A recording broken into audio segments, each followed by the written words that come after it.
If you watch the backstroke races of the best athletes in the world, you can see that their backstroke start gives them the momentum and tools to have a great race. Let's use that as an advantage.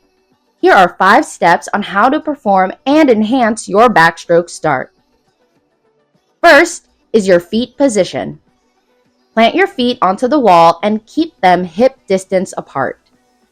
The backstroke wedge goes 4 inches below the waterline, so you have to find the depth that works for you. The toes will be in the middle, the knees will be at the highest point, and the hips will be the lowest. Your toes should be touching the wall and the touchpad. The swimmer in the video has their toes out because they are just practicing as if they had a backstroke wedge in their lane. Second is your hand position. Grip the backstroke bar in front of you outside of your leg distance. Some swimmers like to grab the handles on the side like this swimmer, so that their hands are placed higher than just grabbing the bar in front of them.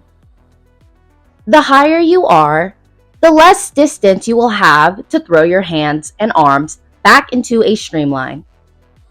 The lower you are towards the water, the more movement you have to do to get into that streamline. However, it is easier to teach lower than higher. We do have a blog on the appropriate time to start using a backstroke wedge for age group swimmers. Definitely give that a read. But overall, this is based on the preference and comfortability of the swimmer. The third is your body position.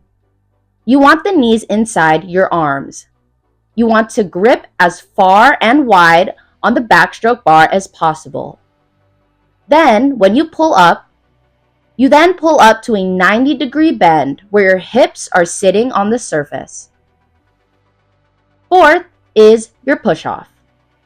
When you push off, clear your glutes over the water. You want your hips up. You want to look like a rainbow. The highest point will be where your belly button is.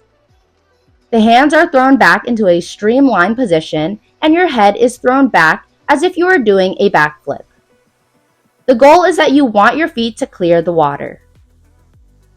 And lastly, the 5th step is your entrance.